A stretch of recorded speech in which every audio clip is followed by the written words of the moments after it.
नमस्कार दोस्तों, RPSC second grade paper paste यानी जीके पेपर की हम बात कर रहे हैं।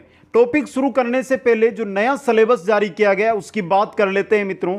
तो जो नया सिलेबस आया है आरपीएससी के द्वारा, जो सिलेबस जारी किया गया है उसके अकॉर्डिंग हमारे, अगर हम बात कर लें जीके पोर्शन की, पहले शिक्षा मनोविज्ञान को साइड में रखें और जीके की बात करें तो जीके के अंदर मित्रों हमारा लगभग पार्ट हो चुका है, 9 टॉपिक शेष बचे हैं। तो 9 दिनों के बाद आपका फेस्ट पेपर का जीके संपूर्ण का संपूर्ण है वो मिल जाएगा आपको ऐप के ऊपर दोस्तों। और क्लासें आपको पता है यूट्यूब पर प्रतिदिन होती है, तो आपने देखी होगी, अलग अलग विषय के नाम से प्लेलिस्ट है वो बनी हुई है जहां से आप क्लासें हैं वो अटेंड कर सकते हैं मित्रों। अब बात करते हैं शिक्षा मनोविज्ञान की। शिक्षा मनोविज्ञान के अंदर जो भी टॉपिक है मित्रों वो अब आपको एक एक टॉपिक है वो करवाया जाएगा। पहले हमने सभी की पीडीएफ डाल रखी है, लेकिन एक बार जो नया सिलेबस आया उसी के अकॉर्डिंग संपूर्ण अध्ययन करेंगे, क्योंकि शिक्षा मनोविज्ञान के 20 प्रश्न आने वाले हैं। 40 नंबर का सवाल है, एक क्वेश्चन हमारा वहां से गलत नहीं होना चाहिए, तो वो भी हम कंप्लीट कर लेंगे। शिक्षा मनोविज्ञान में ज़्यादा समय नहीं लगेगा, 9 या 10 टॉपिक है पूरे, तो अगर हम प्रतिदिन एक टॉपिक या दो दिन से एक टॉपिक करेंगे तो भी 20 दिन या 25 दिन में कंप्लीट हो जाएंगे। अब बात रहती है कि जो विश्व भूगोल हमने पढ़ाया है पहले, आज क्योंकि विश्व का सामान्य ज्ञान यानी विश्व भूगोल का टॉपिक ही मान लो इसको आप, ये क्लास नंबर 16 है। इससे पहले 15 क्लास है जिसके अंदर हमने विश्व के जो महाद्वीप है, महासागर है, उनके बारे में पढ़ा था मित्रों। तो वहां पर जो पवन तंत्र है या पर्यावरणीय समस्याएं हैं वो सब पढ़ ली थी। विश्व के भूगोल की अगर हम बात करते हैं या विश्व सामान्य ज्ञान की, तो वैश्वीकरण जो आज हमारा हो जाएगा। इसके अलावा जनसंख्या और भारत एवं संयुक्त राष्ट्र संघ, ये टॉपिक है जो मुख्य रूप से हमारे बचते हैं दोस्तों। अब यहां पर बात आती है, वैश्वीकरण 2 प्रकार है। एक आर्थिक रूप से हम पढ़ेंगे, एक वैश्वीकरण है जो परमाणु प्रसार के संदर्भ में होता है। दोनों प्रकार से पढ़ने, क्योंकि हमें टॉपिक सिर्फ और सिर्फ जो दिया है वो वैश्वीकरण ही दिया है। आज हम देखेंगे वैश्वीकरण, वो आर्थिक दृष्टि से देखेंगे और वो सिर्फ देखेंगे हम भारत की दृष्टि से, क्योंकि कोई सा भी क्वेश्चन हो हमेशा भारत की दृष्टि से ही बनकर आने वाला है दोस्तों।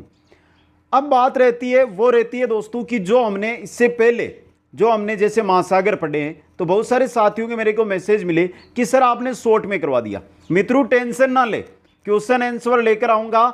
आप देख लेना कि एक भी क्वेश्चन 100 एक यानी एक महासागर के मैं 100 क्वेश्चन लेकर आ जाऊंगा और एक भी क्वेश्चन आपको जो पढ़ा है उनसे बाहर नहीं मिलेगा, और एग्जाम में भी आपको क्वेश्चन बाहर नहीं मिलेगा। आप टेंशन फ्री होकर तैयारी करते जाए, अधिक से अधिक जैसे टॉपिक हो जाए अधिक से अधिक क्वेश्चन है वो सोल्व करने का प्रयास करें। तो बात करेंगे आज वैश्वीकरण के टॉपिक की, जो आर्थिक दृष्टि से जो वैश्वीकरण है उसके बारे में आज हम बात करने वाले हैं यहां पर। और साथ में टॉप महत्वपूर्ण प्रश्न 15-20 प्रश्न भी लेकर आया हूं, जिससे आपको यह पता चले कि वैश्वीकरण तो हम पढ़ते हैं, लेकिन वैश्वीकरण के अंदर है ना कोई सा भी टॉपिक हमारा छूटे ना दोस्तों। तो शुरू करते हैं दोस्तों। देखिए मित्रों, जो टॉपिक है वो बहुत ही इंपॉर्टेंट टॉपिक है आपके लिए, 1% यहां से मिल सकता है। एक बार सभी साथी वीडियो को लाइक, शेयर और जो नए साथी है चैनल को सब्सक्राइब जरूर कर लें। भारत में 1951 में आर्थिक नियोजन का प्रारंभ माना जाता है। भारत के अंदर आर्थिक नियोजन की अगर हम बात करें तो 1951 से प्रारंभ माना जाता है, और यही क्वेश्चन एग्जाम के अंदर आया हुआ है। आर्थिक नियोजन का प्रारंभ माना जाता है 1951, 1991, 1971 और 1981, 4 ऑप्शन थे वहां पर। तो कब माना जाता है? 1951 से। तत्कालीन समय पर पंडित जवाहरलाल नेहरू ने पंचवर्षीय योजना को प्रारंभ किया। यह क्या था? एक आर्थिक नियोजन ही था दोस्तों। अब हम बात करते हैं आर्थिक नियोजन। देखिए, जुलाई 1991 में आर्थिक सुधार के अंतर्गत 3 नए शब्दों का प्रयोग किया गया, और यहीं से हमारा वैश्वीकरण है, जो ग्लोबलाइजेशन है वो निकल कर आएगा दोस्तों। 3 जो नए शब्द थे उनमें पहला है उदारीकरण, दूसरा है पूंजीकरण जिसको निजीकरण बोलते हैं, और तीसरा है जो है वैश्वीकरण। होते क्या है, एक बार इनका नॉर्मल अर्थ हम देख लें दोस्तों। उदारीकरण देखिए, आर्थिक सुधार की वह प्रक्रिया जिसके अंतर्गत नियम व कानून में कमी की जाती है, अर्थात इनको कम प्रतिबंधित किया जाता है जिससे आर्थिक विकास को गति मिल सके। जो आर्थिक प्रक्रिया के लिए कानून बने हुए हैं, नियम बने हुए हैं, जो टैक्स बने हुए हैं, जो कर लगते हैं, उनके अंदर थोड़ी छूट दे दें, उनमें थोड़ी कमी कर दें, जिससे क्या हो, आर्थिक विकास है उसकी दर में वृद्धि मिले दोस्तों। यही होता है उदारीकरण। दूसरा है तो दोस्तों हमारा जो दूसरा शब्द आया था वो आया था पूंजीकरण या निजीकरण। दोस्तों इसका अर्थ क्या है? लगातार घाटे में चल रही सार्वजनिक उपक्रम को पूर्ण रूप से बेचना अथवा उसके हिस्से को निजी क्षेत्र को देना ही निजीकरण कहा जाता है। और वर्तमान में जो हमारी सरकार है, मोदी सरकार, वो निजीकरण की ओर चल रही है, जिससे क्या होता है मित्रों, जो घाटे के अंदर सार्वजनिक उपक्रम चल रहे हैं वो क्या होंगे, जब निजी हाथों में जाएंगे तो निजी लोग होगा, जो निजी व्यक्ति होगा वो अपना फायदा देके और फायदे के लिए उसमें हमेशा तकनीकी सुधार करता रहेगा, जिससे क्या होगा, आर्थिक विकास होगा। दोस्तों अर्थात सार्वजनिक क्षेत्र के लिए आरक्षित क्रियाओं को निजी क्षेत्र को सौंपना ही क्या है, पूंजीकरण है। दोस्तों जिस प्रकार आपने देखा होगा हवाई अड्डे हैं जो निजी हाथों में दिए जा रहे हैं, रेलवे स्टेशन है वो निजी हाथों में दिए जा रहे हैं, जिनसे क्या होगा, सरकार को टेंशन नहीं रहेगी और जबकि वहां से जो हिस्सा सरकार का है उतनी पूंजी सरकार के पास आएगी। दोस्तों जो बात हम करने वाले हैं वो है वैश्वीकरण। ये वैश्वीकरण क्या होता है इसकी भी बात कर लें। तीसरा शब्द दिया था वैश्वीकरण 1991 में। देखिए, किसी एक देश की अर्थव्यवस्था को विश्व की अर्थव्यवस्था से जोड़ना भूमंडलीकरण या वैश्वीकरण कहा जाता है। हमारी अर्थव्यवस्था को अगर हम रूस के साथ, अगर हम इजराइल के साथ, अगर हम अमेरिका के साथ, अगर हम नेपाल के साथ, अगर हम चाइना के साथ जोड़ते हैं तो यही वैश्वीकरण होगा, मतलब व्यापार करना। मित्रों अब देखिए, दो देशों के बीच व्यापारिक संबंधों के बीच जो भी बाधाएं हो उन्हें समाप्त करना और व्यापार का विस्तार करना ही वैश्वीकरण है। बहुदेशों के साथ क्या होता है कि किसी भी बीच वजह से बाधाएं आती है, व्यापार को लेकर, संबंधों को लेकर हो, राजनीतिक संबंध लेकर हो या कैसा भी हो, उस वजह से बाधाएं आती रहती है, जिनसे दो देशों के मध्य अगर व्यापार नहीं हो तो उनको क्या किया जाए, उन बाधाओं को तो हटाया जाए, जो प्रॉब्लम्स है उनको साइड में करें और व्यापार करें। अगर इस प्रकार व्यापार होता है तो उसी को कहा जाता है वैश्वीकरण। मतलब जो भारत की अर्थव्यवस्था है, अगर हमारे संबंध है जो ये मानो कि नेपाल से अच्छे नहीं है, फिर हमने क्या किया, संबंधों को अच्छा किया और नेपाल के साथ हमारा व्यापार हुआ, तो हमारी अर्थव्यवस्था और नेपाल की अर्थव्यवस्था क्या कर रही है, जुड़ गई है दोस्तों, और दोनों आपस में काम कर रही है। यही होता है वैश्वीकरण। अब वैश्वीकरण से जो मुख्य क्वेश्चन बन सकते हैं वो यहां पर रहे दोस्तों। देखिए एक बार, वैश्वीकरण की अवधारणा के जनक कौन है, रॉबर्टसन है। वैश्वीकरण की जो अवधारणा है ये किसने दी, रॉबर्टसन ने दी। दोस्तों ग्लोबलाइजेशन 1998 नाम है, ग्लोबलाइजेशन 1998 नाम की पुस्तक है ये। के लेखक कौन है, मेलकॉम वाटर्स है। दोस्तों ये सीधे क्वेश्चन आते हैं एग्जामों के अंदर, सेकंड ग्रेड नहीं तो अदर एग्जामों में जहां ये क्वेश्चन बनते हैं वहां पर आए हुए क्वेश्चन है ये मित्रों। तीसरा देखिए, अब कुछ परिभाषाएं हैं जो वैज्ञानिकों ने दी है दोस्तों, व्यक्तियों की जो परिभाषाएं हैं वो भी इंपॉर्टेंट रहती है। देखिए, बोंगो के अनुसार शक्ति कूटनीति के अंत करने की अपेक्षा भूमंडलीकरण ने उसे और अधिक तीव्र कर दिया है। शक्ति कूटनीति के अंत करने की अपेक्षा जो भूमंडलीकरण, जो वैश्वीकरण है, उसने क्या कर दिया है, तीव्र कर दिया उसको। डी गोटराटी के अनुसार देखिए, भूमंडलीकरण है जो आर्थिक जीवन का एक सत्य बन चुका है। यह भूमंडलीकरण है, आर्थिक जीवन, जो हमारा जीवन है इसमें एक आर्थिक जीवन जो रुपयों से जुड़ा हुआ है, जो इनकम से जुड़ा हुआ है, जो हमारे काम धंधों से जुड़ा हुआ है, उसको क्या कर दिया, एक सत्य बन चुका है। आर्थिक जीवन भूमंडलीकरण के द्वारा आर्थिक जीवन का, भूमंडलीकरण है जो आर्थिक जीवन का क्या बन चुका है, सत्य बन चुका है। कॉपी के अनुसार देखिए, ऐसा कहा गया है कि भूमंडलीकरण के विरुद्ध तर्क देना गुरुत्व के कानूनों के विरुद्ध तर्क देना है। अगर कोई व्यक्ति भूमंडलीकरण के विरुद्ध तर्क देता है तो ऐसा माना जाता है, किसके अनुसार, कॉपी के अनुसार ऐसा माना जाता है जो गुरुत्वाकर्षण के नियम है, जो सिद्धांत है, उनके विरुद्ध तर्क दे रहा है। यह कहा कॉपी ने। एक और है दोस्तों, वैश्विक गांव की अवधारणा के जनक, ये कौन है, मैकलुहन है। दोस्तों वैश्विक गांव, एक तो वैश्वीकरण की अवधारणा, एक है वैश्विक गांव की अवधारणा, दोनों इंपॉर्टेंट है आपके लिए। वैश्विक गांव की अवधारणा के जनक है मैकलुहन और वैश्वीकरण की अवधारणा उसके जनक है रॉबर्टसन। दोस्तों इसके अलावा देखिए मित्रों, और भी है यहां पर, वालपिन सोवन के अनुसार देखिए, संसार की दृष्टि से भूमंडलीकरण का क्रम आदम एवं ईव के दिनों से चल रहा। आदम कद जो हम मानते हैं उस समय से, जिस समय से पृथ्वी पर मानव प्रगति हुई है उससे लेकर आज तक है, जो भूमंडलीकरण वैश्वीकरण है इसका दौर चल रहा है दोस्तों। अब देखिए भारत में उदारीकरण एवं आर्थिक सुधार, आर्थिक सुधारों के अंदर पूंजीकरण आ गया, वैश्वीकरण आ गया, उदारीकरण आ गया। तो देखिए को व्यापक स्तर पर प्रारंभ करने एवं उनके क्रियान्वयन में डॉक्टर मनमोहन सिंह की महत्वपूर्ण भूमिका रही। इस समय 1991 में केंद्र में जो सरकार थी नरसिम्हा राव की थी और उसमें ये मंत्री थे दोस्तों। अब जो क्वेश्चन बनेंगे वो मैं 18 या 19 बिंदु बताऊंगा आपको यहां से। भूमंडलीकरण के प्रभाव, आपका टॉपिक देख लेना पहले। टॉपिक क्या है? वैश्वीकरण एवं इसके प्रभाव, इस नाम से आपके टॉपिक है। अब मैं 19 प्रभाव यहां पर लेकर आया हूं जो वैश्वीकरण के कारण या आर्थिक नियोजन की जो ये गतियां लाई गई उनके द्वारा हुए दोस्तों। तो चलिए देखते हैं दोस्तों भूमंडलीकरण का प्रभाव। पहला देखिए सार्वजनिक क्षेत्र के लिए सुरक्षित उपकरणों में कमी होना।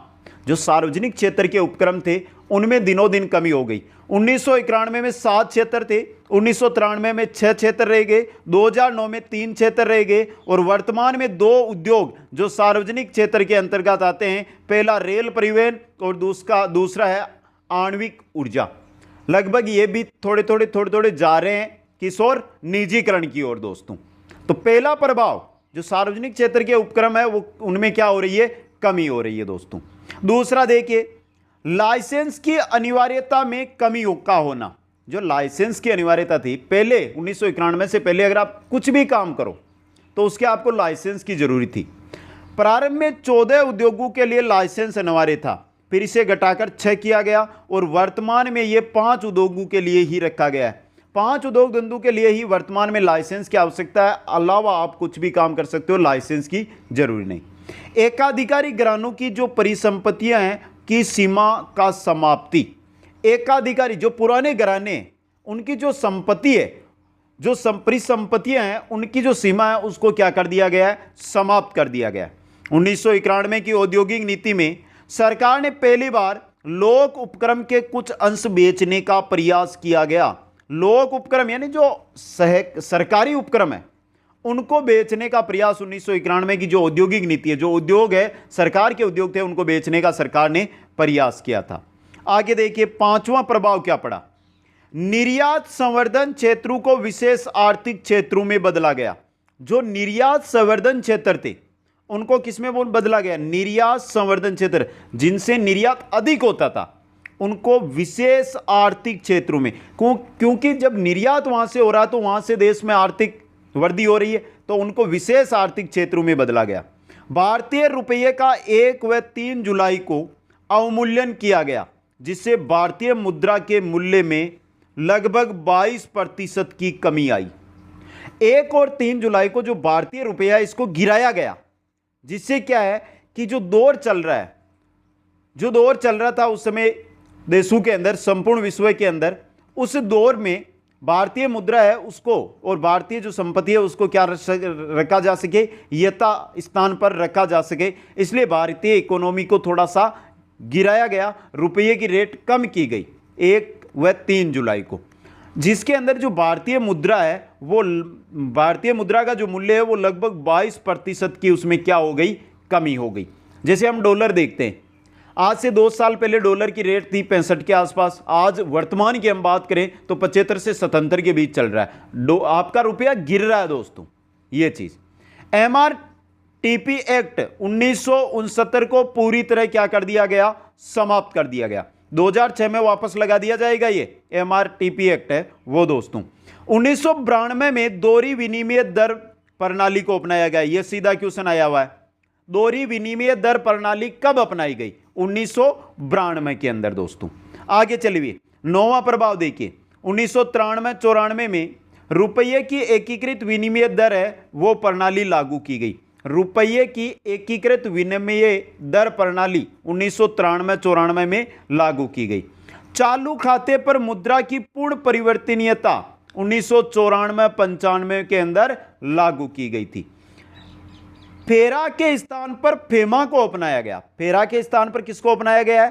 फेमा को अपनाया गया दोस्तों। आयातों पर मात्रात्मक प्रतिबंधों में छूट की गई। अगर कोई आयात करते हैं तो कुछ मात्रा के अंदर छूट भी उस समय दी गई दोस्तों।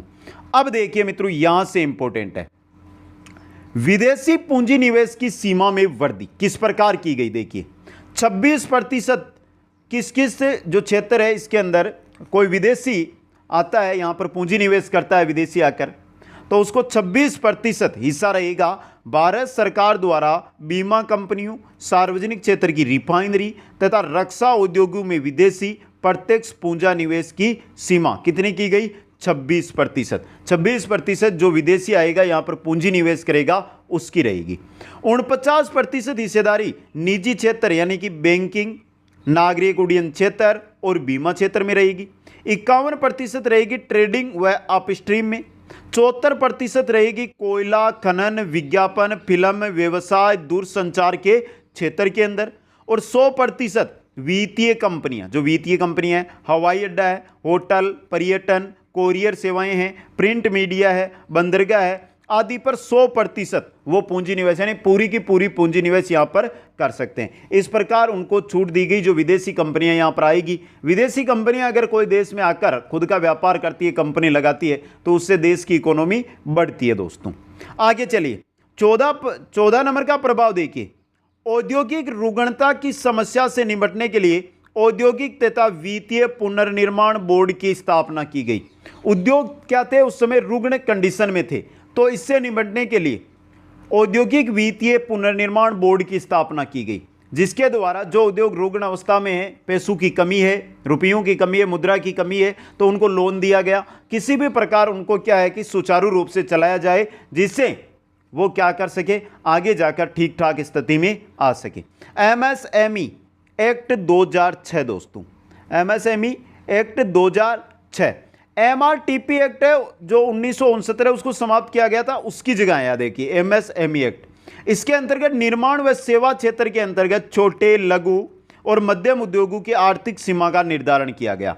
कैसे मित्रों, देखिए इसके अंतर्गत है जो निर्माण व सेवा क्षेत्र के अंतर्गत छोटे, लघु और मध्यम उद्योग है, उनकी आर्थिक सीमा का निर्धारण। निर्माण क्षेत्र और सेवा क्षेत्र, माइक्रो यानी छोटे उद्योग 25 लाख रुपए तक और सेवा क्षेत्र में 10 लाख रुपए तक। स्मॉल यानी लघु उद्योग 25 लाख से 5 करोड़ रुपए तक और सेवा क्षेत्र में 10 लाख से 2 करोड़ रुपए तक। मध्यम जो उद्योग थे वो 5 करोड़ से 10 करोड़ रुपए तक और सेवा क्षेत्र में 2 करोड़ से 5 करोड़ रुपए तक इनकी सीमा है, जो आर्थिक सीमा है वो निर्धारित की गई दोस्तों। 16वां जो प्रभाव पड़ा वो किया गया निगम कर में कटौती। जो कर लगते थे निगम कर, उनमें क्या की गई, कटौती की गई दोस्तों। आगे देखिए 7वां प्रभाव क्या पड़ता है, आधारभूत संरचना सुविधा में निवेश करने वाले को आय में 5% की छूट प्रदान की गई। आधारभूत संरचना सुविधा के अंदर कोई निवेश करता है तो उसको आयकर में कितनी दे दी गई, 5% की छूट दे दी गई। अब देखिए विश्व व्यापार संगठन की स्थापना, विश्व व्यापार संगठन WTO, देखिए इसकी स्थापना 1 जनवरी 1995 को की गई। इसने GATT का स्थान प्राप्त किया, जिसका पूरा नाम है general agreement on trade and tariff था दोस्तों, जिसकी स्थापना 30 अक्टूबर 1947 को की गई थी। भारत इसका यानी WTO का संस्थापक देश था। भारत WTO का क्या है, संस्थापक देश है दोस्तों। मुख्यालय कहां पर है WTO का, जनेवा में। सदस्य देश कितने हैं, 164 है दोस्तों। जो WTO है मित्रों, WTO के अंदर विश्व स्तर पर जो त्रिवेणी है यानी विश्व बैंक है, अंतर्राष्ट्रीय मुद्रा कोष है और विश्व व्यापार संगठन, ये तीनों के तीनों किसमें शामिल है, WTO के अंदर शामिल है दोस्तों। अब तक इसके अब तक 8 सम्मेलन हो चुके हैं दोस्तों। इसके अंतर्गत ट्रिप्स यानी व्यापार से जुड़े बौद्धिक संपदा अधिकार व ट्रिक्स यानी व्यापार से जुड़े निवेश के उपाय को सम्मिलित किया जाता है WTO में। WTO के अधिकांश निर्णय अनौपचारिक सभा में लिए जाते हैं, जिसे ग्रीन रूम मीटिंग कहा जाता है। जिसको क्या कहा जाता है, ग्रीन रूम मीटिंग कहा जाता है दोस्तों। और 19वां देखिए यह है अंतर्राष्ट्रीय मुद्रा कोष। ये प्रभाव पढ़ने ना, 19वां है अंतर्राष्ट्रीय मुद्रा कोष। ब्रेटन वुड सम्मेलन के फलस्वरूप 27 दिसंबर 1945 को स्थापना, 1 मार्च 1947 से क्या किया था, कार्य करना प्रारंभ किया था। मुख्यालय कहां पर है, वाशिंगटन DC के अंदर। सदस्य देशों की बात की जाए तो 188। WTO और IMF यानी IMF यानी अंतर्राष्ट्रीय मुद्रा कोष को विशेष आहरण अधिकार है जो प्राप्त है दोस्तों। अब मित्रों यहां पर जो आज की क्लास हमने देखी है, यहां पर हमने वैश्वीकरण के वह चीज पढ़ी है जो आर्थिक क्षेत्र में, परमाणु क्षेत्र के अंदर जो वैश्वीकरण है उसका अध्ययन आज हमने नहीं किया है। उसका अध्ययन है ना वो हम करेंगे एक अलग क्लास के अंदर, क्योंकि अगर एक क्लास के अंदर हम इतनी बड़ी क्लास लेकर आते तो लंबी क्लास हो जाती, जिससे वो जो चीज हमें पढ़नी है वो चीज हम नहीं पढ़ पाते दोस्तों। एक बार कमेंट करके बताइए, फिर क्वेश्चनों की ओर चलते हैं। क्लास में कोई दिक्कत है या समझ में नहीं आई है तो वो कमेंट करके जरूर बता दे। और मित्रों आपको बता दूं कि जो नया सिलेबस आया है उसके अकॉर्डिंग अगर हम बात करें तो उसके अकॉर्डिंग देखा जाए तो हमारा सिलेबस कंप्लीट है मित्रों। राजस्थान का कंप्लीट सिलेबस हमारा हो चुका है, बचा है विश्व और भारत का जो टॉपिक नए जुड़े हैं या एक दो टॉपिक जो जैसे करंट अफेयर्स है, जनगणना, ये मैंने पहले रोक रखे थे कि मैं उस समय कराऊंगा जब हमारा क्या होगा कि एग्जाम डेट आ जाए, क्योंकि नई जो करंट अफेयर्स से रिलेटेड होते हैं या फिर हम बात करें कि जैसे जनगणना है कि नई जनगणना है उसके बारे में कोई जानकारी आ जाए तो उनके बारे में हम थोड़ा रुक कर देखेंगे दोस्तों। चलिए क्वेश्चनों की ओर चलते हैं। पहला क्वेश्चन आपकी स्क्रीन पे है, अभ्यास प्रश्न, आर्थिक नियोजन का प्रारंभ माना जाता है। पहला क्वेश्चन इंपॉर्टेंट क्वेश्चन, आपको कमेंट करके बताने रहना है उत्तर। आर्थिक नियोजन का प्रारंभ माना जाता है, आर्थिक नियोजन की बात हो रही है, यहां पे 4 साल दी गई है और यह क्वेश्चन एग्जाम में आया हुआ है मित्रों। आर्थिक नियोजन का प्रारंभ कब से माना जाता है आपको यह बताना है, जल्दी से बताइए। आर्थिक नियोजन का प्रारंभ कब से माना जाता है? तो देखिए मित्रों आर्थिक नियोजन हमने पहली लाइन पढ़ी थी 1951, ऑप्शन ए सही रहेगा। क्वेश्चन नंबर 2, आर्थिक योजना के निर्माण एवं क्रियान्वयन की सलाहकार संस्था के रूप में किसका गठन किया गया? आर्थिक योजना के निर्माण एवं क्रियान्वयन की सलाहकार संस्था के रूप में किसका गठन किया गया था मित्रों? योजना आयोग का गठन किया गया था। जो नीति आयोग है ना अभी वर्तमान में योजना आयोग की जगह उसने ले ली है। आगे चलिए नेक्स्ट है हमारा, आर्थिक सुधार को प्रमुखतया अपनाया गया था। आर्थिक सुधारों को प्रमुखतया अपनाया गया था किस वर्ष? 1991 के अंदर। नेक्स्ट क्वेश्चन है, आर्थिक सुधार 1991 से प्रारंभ किए गए जिसमें प्रमुखतया निम्न को सम्मिलित किया गया। किन किन को? उदारीकरण, निजीकरण और वैश्वीकरण, तीनों को शामिल किया गया था। उपरोक्त सभी, डी ऑप्शन सही रहेगा। नेक्स्ट, आर्थिक सुधार की वह प्रक्रिया जिसमें अर्थव्यवस्था के अनावश्यक प्रतिबंधों को हटा दिया जाता है। अर्थव्यवस्था के जो अनावश्यक प्रतिबंध लगे हुए उनको हटाया जाता है किसमें? उदारीकरण के अंदर। ऑप्शन ए सही रहेगा। नेक्स्ट है आपका, जब एक देश की अर्थव्यवस्था को दूसरे देश की अर्थव्यवस्था से आर्थिक स्तर पर जोड़ना क्या कहलाता है? यह कहलाता है वैश्वीकरण। सी ऑप्शन सही रहेगा। नेक्स्ट क्वेश्चन है, जब सार्वजनिक उपक्रम में निजी क्षेत्र की हिस्सेदारी को बढ़ाया जाए तो कहलाता है? सार्वजनिक उपक्रम में अंदर निजी क्षेत्र की अगर हिस्सेदारी हम बढ़ा दें तो उसको क्या कहलाता है? निजीकरण कहलाता है। नेक्स्ट क्वेश्चन है, आर्थिक सुधारों को व्यापक स्तर पर लागू करने का श्रेय दिया जाता है। किसको दिया जाता है? आर्थिक सुधारों को व्यापक स्तर पर लागू करने का श्रेय डॉक्टर मनमोहन सिंह को दिया जाता है। नेक्स्ट क्वेश्चन है, विश्व स्तर पर वैश्वीकरण की प्रक्रिया को बढ़ावा देने में योगदान रहा किसका रहा? विश्व स्तर पर विश्व व्यापार संगठन का, अंतर्राष्ट्रीय मुद्रा कोष का और विश्व बैंक का। उपरोक्त सभी का, तीनों का रहा था। डी ऑप्शन सही है यहां पे। क्वेश्चन 10 है, जुलाई 1991 में भारतीय रुपए का अवमूल्यन किया गया, 1 व 3 जुलाई को किया गया था। वह कितना प्रतिशत था? अवमूल्यन कितना प्रतिशत डाउन गया दोस्तों? जो अवमूल्यन किया गया, जिसे रुपया 22% गिरा था, अवमूल्यन किया गया था 18.5% दोस्तों। नेक्स्ट है, वर्तमान में कितने ऐसे सार्वजनिक क्षेत्र के आरक्षित उद्योग है? सार्वजनिक क्षेत्र के आरक्षित उद्योग वर्तमान में 2 है मित्रों। कितने हैं? 2 है। अब 2 है कौन से? वो रहा क्वेश्चन। वर्तमान में 2 ऐसे सार्वजनिक क्षेत्र के आरक्षित उद्योग वो है कौन से हैं दोस्तों? एक रेल परिवहन है, दूसरा आणविक ऊर्जा है। उपरोक्त दोनों, सी ऑप्शन सही रहेगा। अगला क्वेश्चन है क्वेश्चन नंबर 13, वर्तमान में कितने ऐसे उद्योग हैं जिनके लिए लाइसेंस अनिवार्यता रखी गई है? वर्तमान में वर्तमान में कौन से उद्योग, कितने उद्योग है जिनके लिए लाइसेंस अनिवार्यता है? 5 उद्योग है। डी ऑप्शन सही रहेगा। नेक्स्ट, निर्यात संवर्धन क्षेत्र ईपीजेड को किसमें बदल दिया गया? निर्यात संवर्धन क्षेत्र को किसमें बदला गया था? विशेष आर्थिक क्षेत्र के अंदर। बी ऑप्शन सही है यहां पे। नेक्स्ट है, एकीकृत विनिमय दर प्रणाली कब लागू की गई? एकीकृत विनिमय दर प्रणाली यह कब लागू की गई थी? 1993-94 में। सी ऑप्शन सही रहेगा। नेक्स्ट, मुद्रा की पूर्ण परिवर्तनीयता कब लागू की गई? मुद्रा की पूर्ण परिवर्तनीयता 1993-94 में तो थी एकीकृत विनिमय दर प्रणाली, और मुद्रा की पूर्ण परिवर्तनीयता है यह 1994-95। नेक्स्ट क्वेश्चन है आपका, भारतीय अर्थव्यवस्था में 1991 में आर्थिक सुधार के अंतर्गत निम्न सुधार किए गए, इनमें से कौन सा कथन है जो सही है? एमआरटीपी अधिनियम 1969 की समाप्ति, फेरा के स्थान पर फेमा, भारतीय रुपया को 18.5 अवमूल्यन किया गया। तीनों सही है यहां पे, उपरोक्त सभी। और अंतिम क्वेश्चन, 1991 में आर्थिक सुधार जो किए गए उनमें से गलत कथन कौन सा है? देखिए, व्यापार स्रोतों पर रुपए की एकीकृत विनिमय प्रणाली 1993-94 में लागू, मुद्रा की पूर्ण परिवर्तनीयता 1994-95 में लागू, निगम कर की समाप्ति, निगम कर है यहां पे, निगम कर की क्या कर दी गई? समाप्ति।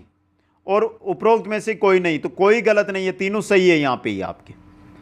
यह था वैश्वीकरण और उसके प्रभाव। दोस्तों, शायद आपको टॉपिक है वो बहुत शॉर्ट के अंदर मिलेगा, लेकिन कोई चीज यहां पर छोड़ी नहीं दी गई है।